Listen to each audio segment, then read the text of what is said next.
Indore collector कार्यालय में collector Shivam Verma की अध्यक्षता में टीएल बैठक संपन्न हुई। बैठक में सीएम हेल्पलाइन की शिकायतों को गुणवत्तापूर्ण और समय सीमा में निराकरण करने के निर्देश दिए गए हैं। लापरवाह अधिकारियों का वेतन काटने के आदेश भी जारी किए गए हैं।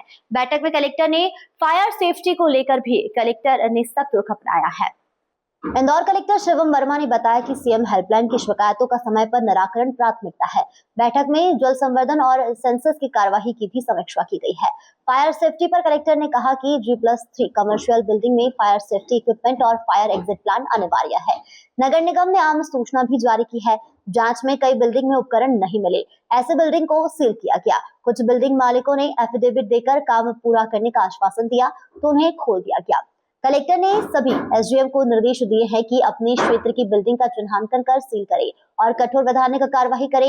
लापरवाही करने वाले कुछ अधिकारियों की तनख्वाह से वेतन काटने के निर्देश दिए गए हैं। कलेक्टर ने यह भी कहा है कि शासन की सभी योजनाओं का लाभ समय पर हर व्यक्ति तक पहुंचे, यही उद्देश्य है। सुगम्य भारत अभियान पर भी तेज काम करने को कहा गया है। देखिए, टीएल में माननीय मुख्यमंत्री जी के जो निर्देश हैं और जो शासन की जो महत्वपूर्ण योजनाएं हैं, इन सभी का क्रियान्वयन के संबंध में समीक्षा की जाती है। सीएम हेल्पलाइन एक बहुत महत्वपूर्ण विषय रहता है। सीएम हेल्पलाइन की जो शिकायतें होती हैं, सभी शिकायतकर्ताओं की शिकायतों का गुणवत्तापूर्ण निराकरण समय सीमा में हो, ये हमारी प्राथमिकता रहती है और इसको हम लोग लगातार मॉनिटरिंग करते रहते हैं। तो आज की बैठक में भी जलगंगा संवर्धन, सेंसस की जो कार्रवाई चल रही है उस पर समीक्षा की गई, सीएम हेल्पलाइन पर समीक्षा की गई और निरंतर सभी जो प्रमुख योजनाएं सब पे समीक्षा की गई और इसमें जो लापरवाहियाँ पाई गई उन पे सबको ताकीद किया गई है।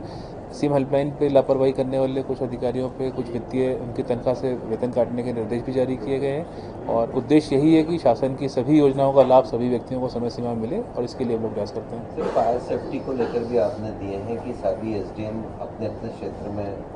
जी देखिए, फायर सेफ्टी के लिए यहाँ से निर्देश भी हुए थे और आम सूचना भी प्रकाशित की गई थी नगर निगम द्वारा कि जो भी G+3 कमर्शियल बिल्डिंग्स हैं उसमें अनिवार्य रूप से फायर सेफ्टी के इक्विपमेंट्स रहने चाहिए, उनका पूरा एक फायर एग्जिट प्लान होना चाहिए, सारी व्यवस्थाएं रहनी चाहिए ताकि भगवान न करे लेकिन यदि कोई ऐसी इमरजेंसी पड़ती है तो उसके लिए हमारे पास अच्छी व्यवस्था रहनी चाहिए। तो इसमें हमारी टीमों ने इसमें जाँच भी करनी शुरू करी और हम लगातार इसमें मॉनिटरिंग भी करते हैं। और हमने सभी बिल्डिंग को पर्याप्त समय भी दिया कि वो अपने उस समय में तय समय सीमा में अपने इक्विपमेंट लगा लें, क्योंकि इस पूरे अभियान का उद्देश्य यही है कि जो भी निवासी इस बिल्डिंग में रहते हैं या जो भी इसमें जाते हैं उनकी सुरक्षा रहे।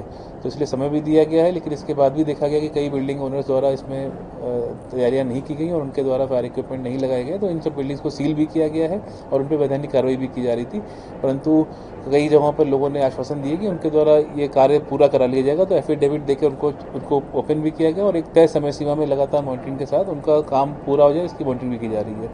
तो आज की बैठक में इन सारे विषयों को देखा गया, वो सारा काम समय पे पूरा हो जाए। दूसरा, जिन बिल्डिंग्स में अभी भी काम शुरू नहीं हुआ है उनको भी मैं आपके माध्यम से उनसे यही अपील करूंगा कि अपने बिल्डिंग्स को हम लोग को सेफ बनाना है, अपने यहाँ प्रॉपर फायर सेफ्टी के इक्विपमेंट रहने चाहिए ताकि सभी निवासी जो उसमें रहते हैं उनकी सुरक्षा हो सके। तो इस पूरे अभियान का उद्देश्य यही है और हम लोग इसको ये अभियान अभी भी चल रहा है और अपने सभी एसडीएम्स को यही निर्देशित किया कि उनके क्षेत्र में पड़ने वाले ऐसी बिल्डिंग्स को चिन्हांकन करें और उनको सील करें, उन पर वैधानिक कार्रवाई जो है वो कठोर से कठोर करें, क्योंकि नागरिक सुरक्षा से, उनकी सेफ्टी से कोई कॉम्प्रोमाइज़ नहीं किया सकता। इसमें हम लोग कठोरता से कार्रवाई करेंगे।